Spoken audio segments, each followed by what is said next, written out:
What if the Blue Jays' biggest edge in 2026 isn't simply their 22-year-old postseason revelation, but the carefully calculated way they intend to deploy him? Toronto has quietly laid out a detailed plan for managing Trey Yesavage's innings, and the restraint they're showing could matter just as much as the opportunities they give him. This is long-term championship design. Welcome to Jays Quick News, your home for everything happening around the Toronto Blue Jays. If you want to see how a dynasty is built inning by inning, stay with us. Toronto's manager has revealed that while the ideal scenario is for Yesavage to handle 5 or more innings early in the season, the organization is fully prepared to ease him in. Shorter 3 or 4 inning starts at the beginning of the year are not a concern. The crucial point is that this progression will happen in the majors, not in the minors, a clear signal that the Blue Jays believe they are in a win-now competitive phase. That confidence is rooted in what Yesavage delivered in 2025.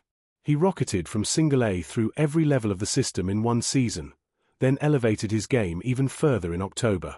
By the time the playoffs arrived, he wasn't just surviving against elite competition, he was thriving. Even in the painful Game 7 defeat to the Los Angeles Dodgers, he showed beyond doubt that he belongs at the top level of the sport. The reason for the early caution is simple. Toronto is thinking in decades, not months. Yesavage's unusual mechanics, especially his extremely high release point, give hitters a look they almost never see. When that is contrasted with a low-slot reliever like Tyler Rogers, the visual disruption becomes overwhelming. You can't simulate that in practice, and the Blue Jays know it. With Yesavage's workload jumping significantly last season, protecting him now is about maximizing his prime later. Smart teams have taken this path before, and the payoff is durability and dominance. Toronto believes this approach will allow Yesavage to grow into a 180 to 200 inning force by 2027, right as he enters his physical peak. For 2026, the expectation is a controlled build toward roughly 120 to 150 innings, supported by a deep rotation that can absorb the pressure. That flexibility also keeps Yesavage fully eligible for Rookie of the Year honors, where his postseason resume already separates him from the pack.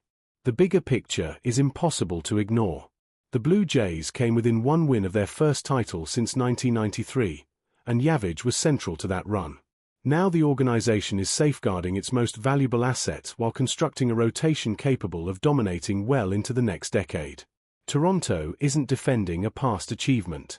They're attacking the future, one deliberate inning at a time. What do you think, Jays Nation?